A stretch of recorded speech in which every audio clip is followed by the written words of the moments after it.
It's popping. Nah, it's your boy Curtis Williams. I just jumped off the porch with Dirty Glove Bastard. Bow.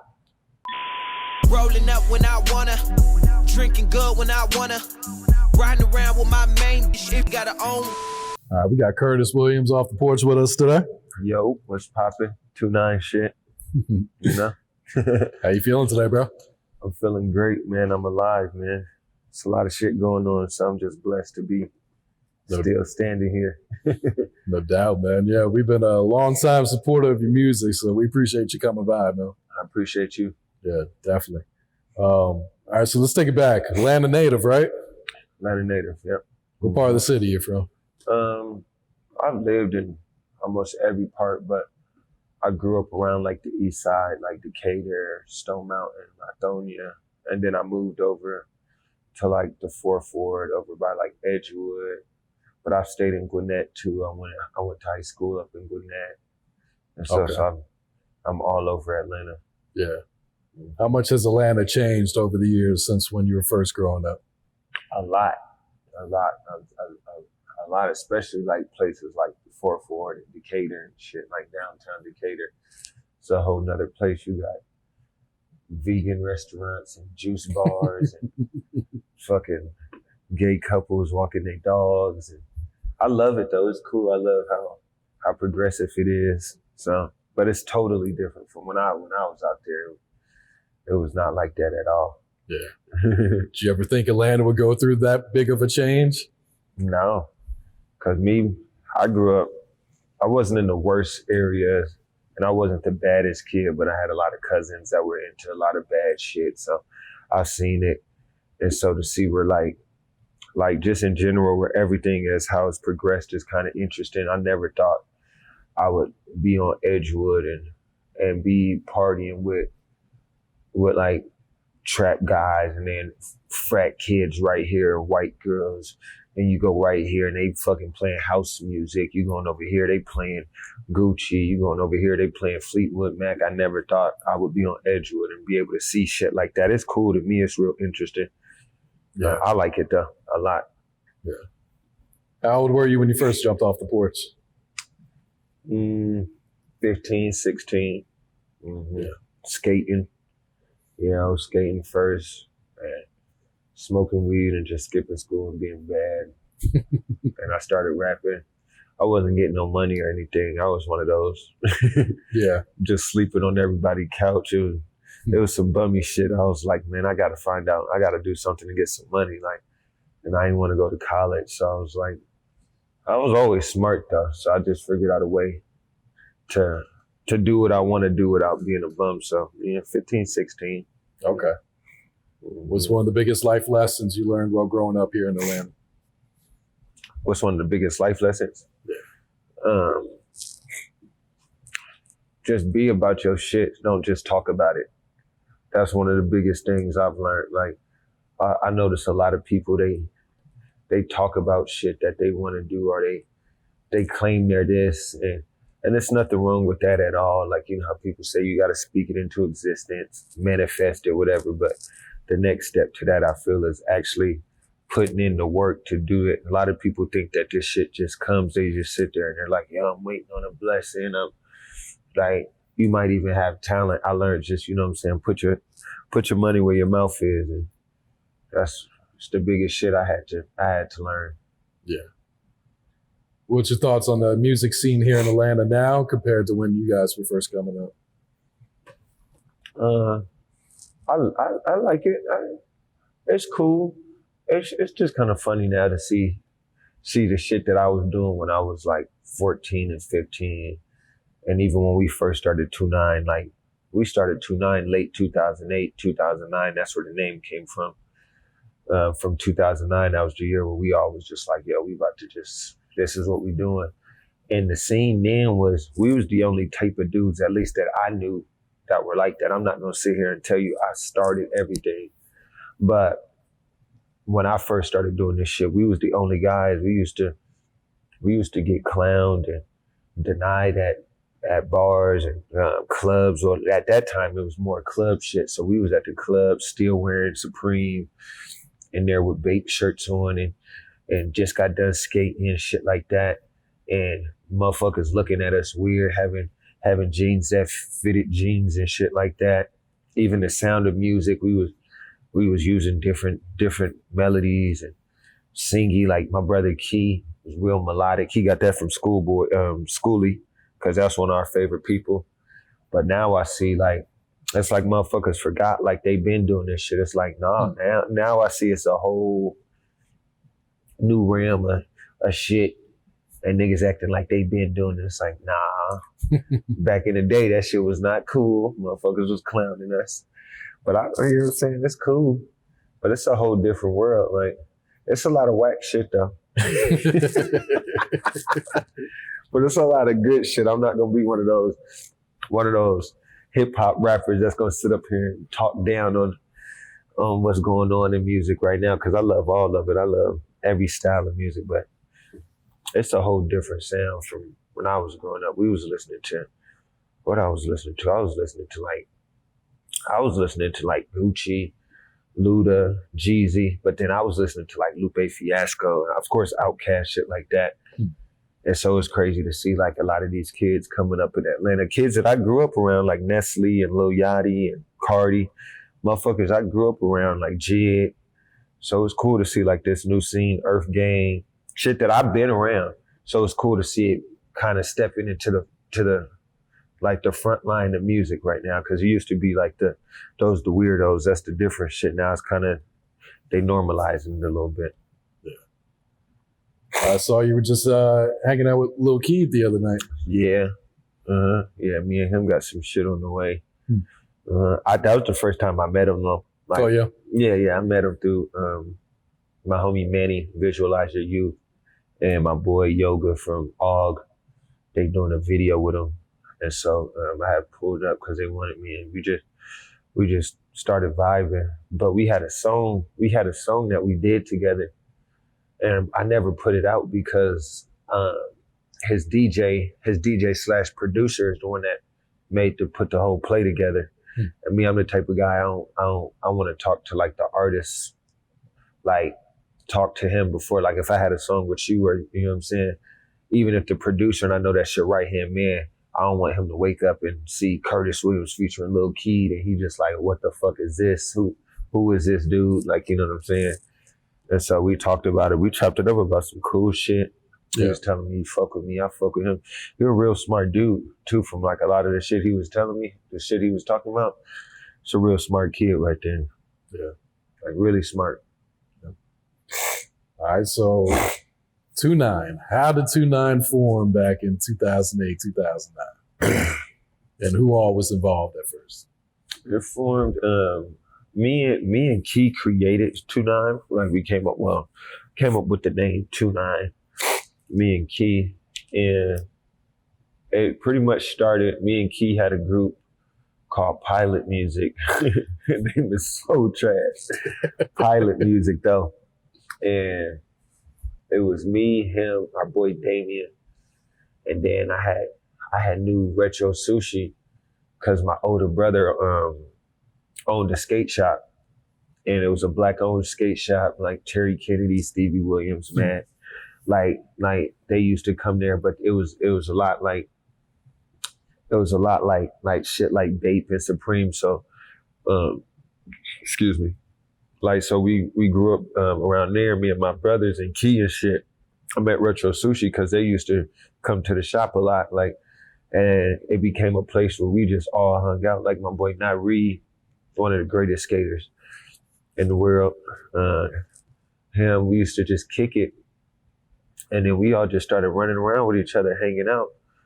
And one day, me and Key was like, I forgot what we was talking about, the exact convo, but we was just talking about how, you know, if you look at like a t-shirt brand or like anything, it'll say like the name of the company established 1860, blah, blah, blah, blah. So we started saying established 2009 X, like 2000 until, like, so that was like where the whole name came up. And it started off as just kind of like a gang, a clique. And it was just like me, a bunch of the homies just running around like repping it. And then we kind of I feel like we got tired of the Pilot Music name because it was trash. But we just got tired of the name. We just was like, well, we all for some reason are attracted to this one name and this one ideal of what we want to do. So let's just run with it. And we just did it. And we just kept doing it because we were just like, yo, we want to make music this way. We want to do shows this way. We want to wear clothes this way. That's where my man Fonny, my boy Gunner, and B Right. And we just sat in my homeboy's dorm room and just trapped it out, man. Just put a mic in there and just started making music. My homie Damien knew how to mix. I started making beats. I started making beats just because we didn't have beats. Oh, and Sonny Digital was a big part of our shit. Like, yeah. But yeah, now we're here. Yeah, I remember when I was covering the 2-9 movement. I don't know if it was the media or a publicist, but they labeled you guys as like an Atlanta Wu-Tang. Yeah. Is that an accurate description? Yeah, people say that. Like, I really don't like comparisons to stuff because, like, I would never compare myself to something like Wu-Tang. And I'm not saying like I'm never gonna get to their level of success. I just feel like the things that they do are the shit that they want to do. They're Wu-Tang. I'm 2-9, so I can never compare to that. But I can definitely understand the comparison because you just got a bunch of fire ass fucking rappers, and we just all in there. And we used to cause ruckus. Like, motherfuckers wouldn't let us be on shows. I remember one time my homegirl Saya was performing. We in the crowd, we rushed the stage, security trying to get us off. She Saya like, nah, they on the stage. I end up performing. Ended up getting banned from the venue because of that. Came back to the venue, sold the venue out the next year.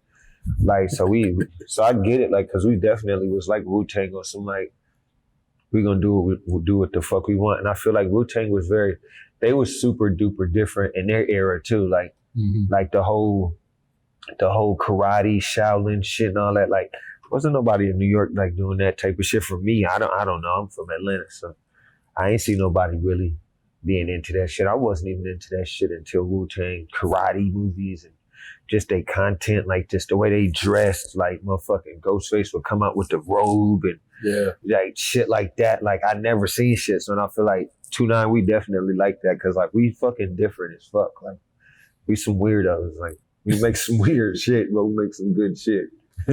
Yeah, the music you guys were making was not what you heard in Atlanta. You guys didn't sound like the trap music that was very popular at the time. Like, not even a little bit. Like, did it take long for fans to start to embrace you guys, or did people start fucking with you right away because you guys were so different? Yes and no. Like, we already were kind of like, we was pretty, like, all of us were pretty, like, kind of like the popular kids in school in a way. We was kind of like that show Freaks and Geeks. Okay. We was like the freaks. We weren't really like the jocks and shit, but we weren't like the lames and shit. So that kind of already kind of helped us in a way because we already kind of had a crowd of people to give our music to because we used to throw parties and shit too first. So we already had parties. So part of the way we would kind of get our music out there is we got 300-400 kids in here partying. My sister Ash the DJ, so we fuck around and play our songs. You know what I'm saying? And then motherfuckers would of course motherfuckers is gonna retweet their friend's song and shit. You know what I'm saying? So we was already kind of popular, but then I feel like it still hasn't even taken off the way it can take it. Like how the way it can take off. So that's where I say no. It's still taking a long time for like people to actually really, really, really get on 2-9. But from the beginning, I feel like once we like kicked the door there, like, and we told motherfuckers we wasn't taking no for an answer, I feel like people just started embracing it. They were just like, well, shit, like, they here to stay. Like, might as well go see what they about. Like, if you don't like us, the only reason you don't like us is because you haven't heard a song. Once you hear a song, you're gonna be hooked. Like, so we took that motto, like, you know. Yeah. Talk to us about your relationship with Key. Key? Yeah. That's my brother. Yeah, that's my brother, man. We grew up together. We both decided to run away from home at the same time, funny, and stayed at our grandmother's crib. And that's my brother, one of my best friends, my arch nemesis. Yeah, that's him. That's Key, but he to me is one of the greatest artists, if not the greatest artist in the world. So it's my guy right there. It's the GOAT. Yeah. Why do you consider him one of the greatest artists? Just because his impact on just music, like he is definitely a person that from the lowest SoundCloud rapper to motherfuckers that's top 40 artists have taken sauce from Key and took sounds and just took the way he structures songs, like his ad libs, his harmony is like you can hear it, like you can hear it if you're gonna listen to a Key project from 2014 and listen to motherfucker right now, you're gonna be like, God damn, this nigga Key was doing this, and then you can rewind and go to 2009. I can show you shit from when we was 16 years old, and this motherfucker was doing shit that motherfuckers is doing now. I still haven't mastered it. He's still the master, you know? Why do you feel like he hasn't gotten his proper respect in that regard? I don't know. Key's in a way he comes off very standoffish if you don't know him. So I feel like that's just about it. And I feel like it's hard for motherfuckers to give people a credit. I feel like that's it. Like ain't nobody gonna admit Key is the GOAT. Everybody will say it, whisper it, but motherfuckers ain't gonna say it out loud because I feel like they scared that that's gonna take away from them. Like a lot of people are jealous and shit. Like me, I'm the type of person like I'm gonna tell you that you're great, like because you are great and he's my brother. But I feel like that's just it. And a lot of times Key, like I don't even know if Key wants to be like the biggest star and shit. You know what I'm saying? So we got to take that into consideration. Like, what if Key is like, I'm perfect where I'm at? Because he gets a lot of love. Like, yeah. Like, it's not like nobody's fucking with him. Like, a lot of people are fucking with him. So, you know? Yeah. You mentioned working with Sonny Digital back then. How'd you guys first link up with him? I linked up with him with my first girlfriend in high school. I needed this place to record. My brother was in a group. Well, I was in a group with my brother. He was rapping. He's now like my day-to-day manager. His name is Benny. But we was just recording. We needed somewhere to record. And my girlfriend at the time, that's when I went to, as I said, I stayed in Gwinnett. I went to Meadow Creek. He went to Norcross. And so I just started pulling up over there. And it's funny, his laughing tag, that's me laughing. I used to do that at the beginning of my raps because I was such a Jadakiss fan. So I started doing that laugh. But yeah, nah, man, we used to be at Sonny house. He moved to the city. He was on North Avenue. On North Avenue. I know his mom proud as fuck now, but his mom used to be annoyed. We used to be upstairs, and it used to be like me, Sonny, Metro, Key, London, Wheezy, Rich Kids, everybody and we used to just be piled up in this room. Like, we didn't have a booth or nothing, so motherfuckers had to while you recording, you know what I'm saying? Just in that bitch, and then me and Sonny he actually taught me how to actually physically use Fruity Loops and shit. Yeah, we just been friends ever since. Yeah. How'd you guys link up with ASAP Rocky and Yams? Yams had hit me up. Well, he had first hit up Davey and Johnny Lightskin Mac 11. He had hit them up because he used to. It's funny. There's this. I forgot the website. There's this website back in the day, MySpace days, where you would get on this shit, right? It was like a battle rap website. So you would either video, and this is before like iPhones and shit. Like, this is like, niggas don't have that. So, having videos, it was really rare. And then having like an actual microphone Like a computer mic was rare also.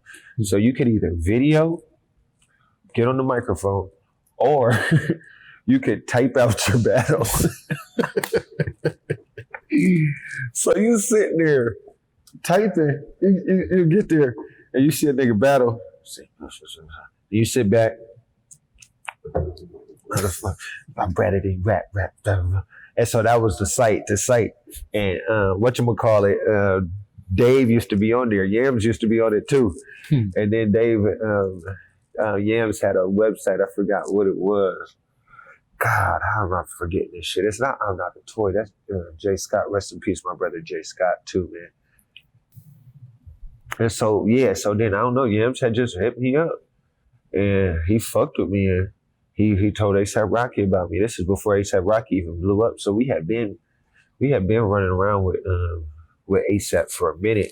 And the first show Rocky did in Atlanta, I was the opening act and shit. And me and Yams, we worked real close together and shit. Yams actually has the first and the only Two9 merch that we had that we never released because my apartment had burnt down at the time. So we lost like 500 t-shirts, hoodies, everything, because everything, like I said, it was all this shit. We did this shit at the crib. So we had like pretty much the stock room in my closet. But yeah, Yams just was my boy, and then me and Rocky got close on fashion and shit. And him and Ian Connor actually introduced me to Kanye and shit. And had me go out there for Fashion Week, was modeling and shit for him. So those my boys right there. I fuck with A$AP. Yeah. You got a story about Yams you can share with us? Story about Yams. It's a lot. I mean, I guess the best one I can say is like when we had the merch. When we had the merch shit, I remember we was at South by Southwest. We was at the Ilmore, and we started this shit called the Ilmore Boys because of it. But it's not even a real story. It's just like a time that I had the most fun with my boy. Like, and I remember we was at the fucking the Ilmore, and Yams had on this like BBC Coach jacket type thing, and my sister Ash had the Two9 shit on, and Yams just runs up on her like, he's like, yo man, how niggas got the merch and I don't got one. Blah, blah, fuck you, I'm not fucking with y'all. My sister just take the shirt off, give it to him. That whole weekend, bro, I'm telling you, we had to like, we was fucking shit up. Like, we was fucking shit up. Like, it's too many stories. I could sit here. That'd be a whole interview. I could tell you so many stories, man. Yams.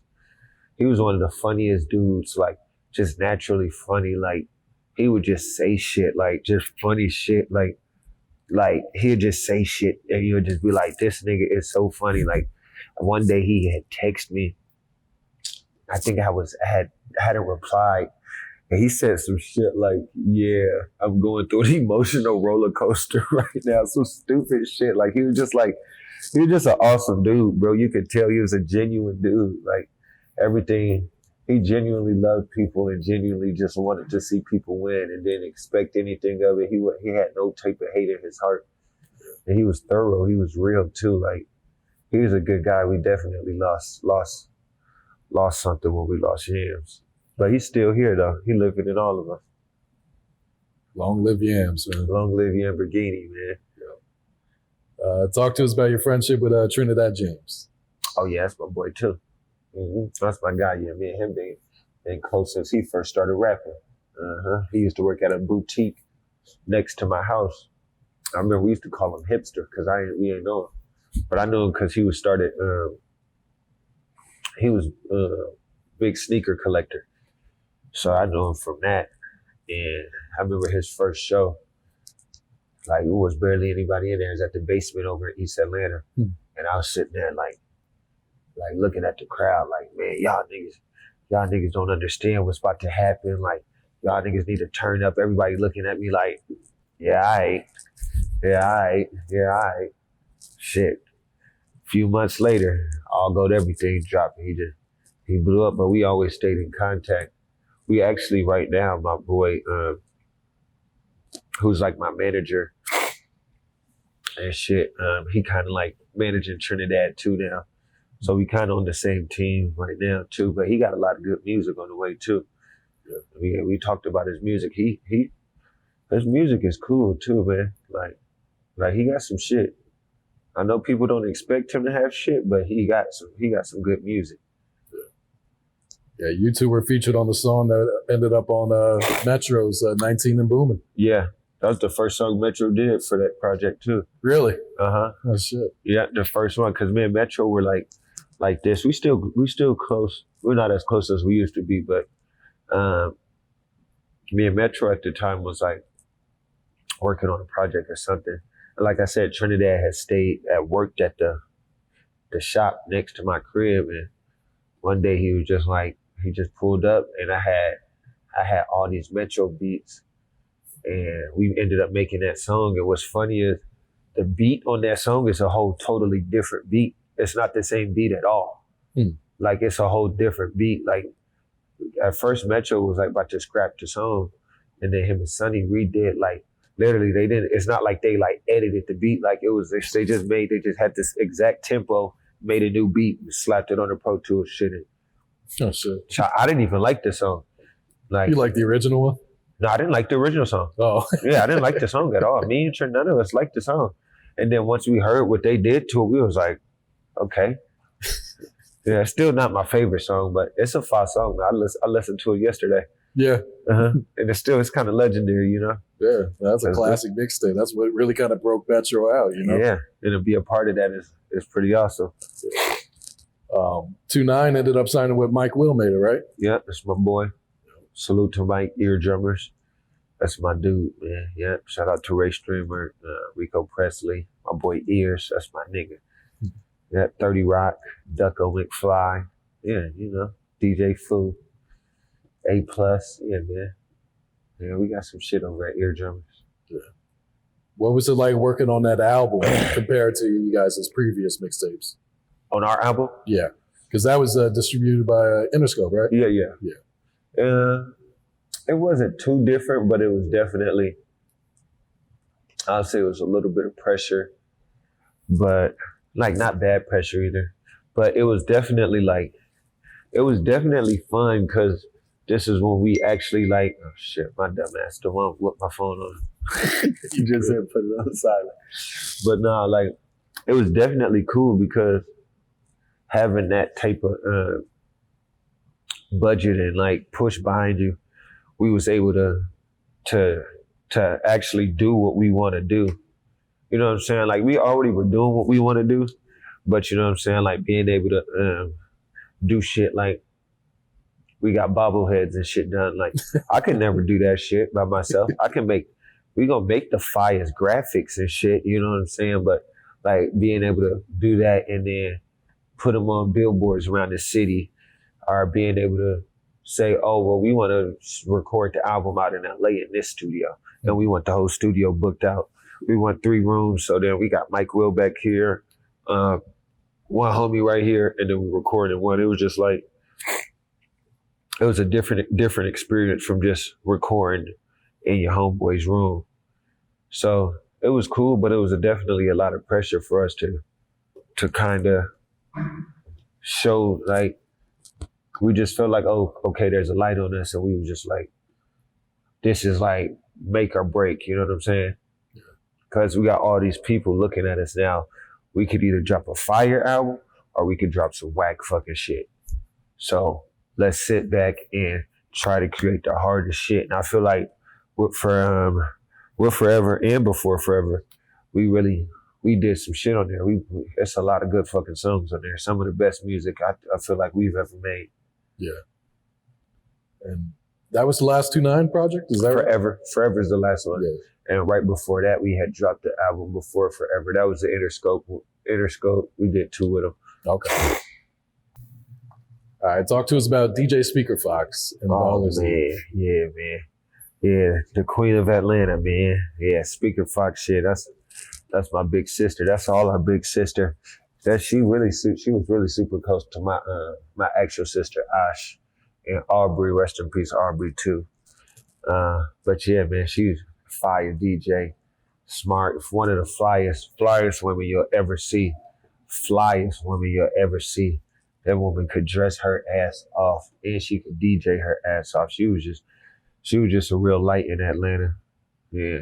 Then her, rest in peace, Speakerfoxxx. Yeah, Grip Pliers, rest in peace, Grip Pliers too. Yeah. They like our OGs. They some of the first people. They was like, those was the people that we looked up to.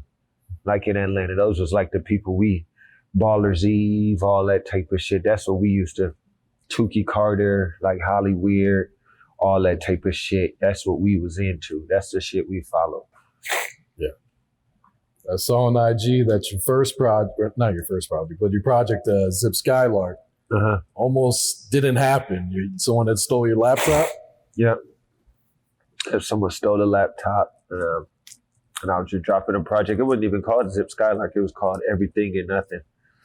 And yeah, someone stole my laptop, and that's what me and Jid and us was really kicking it.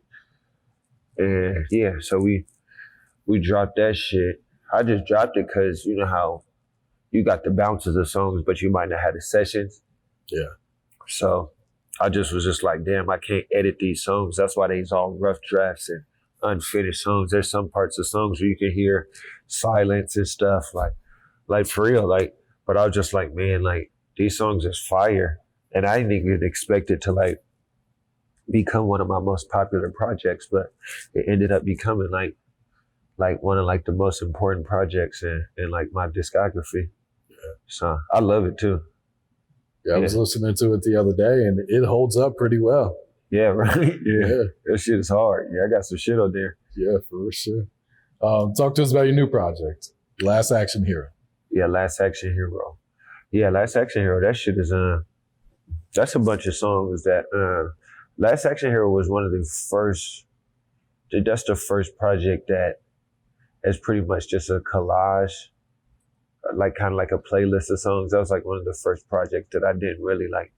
I didn't make all the songs together. Most of the times when I'm making a project, like it's a whole concept, it's a whole thesis I'll come up, and I'll literally have sessions directed towards this project. Like I'll call up all my producer homeboys, give them the whole idea, come up with concepts of songs and shit. That was just a collage of songs I had that I thought was fire, and I just put them out on some mixtape style shit because I feel like I'm the last action hero. Like that's a lot of superheroes and shit, but like I'm like an action hero, like, you know what I'm saying? Like Arnold Schwarzenegger was, like the Terminator, shit like that.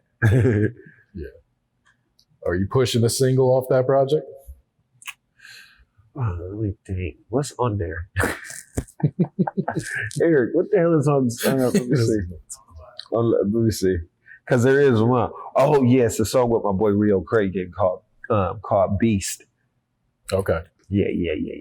That shit is doing super well.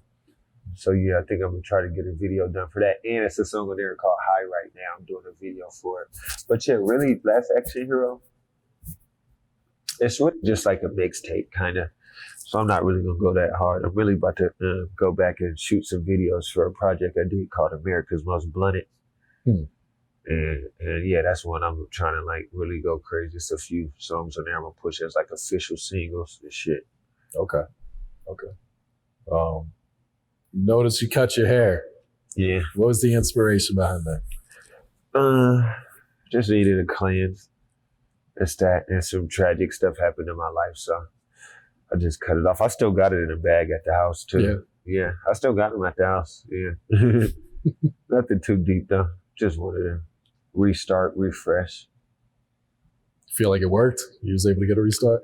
Definitely. I feel like a lot of weight is off my shoulder. I feel a lot lighter and stuff. I miss my hair though, but I feel like, you know what I'm saying, like my roots are clean now. It's a whole new crop coming. You gonna grow it back out? I was thinking about getting braids. Me and Key was talking about me getting braids. We'll see.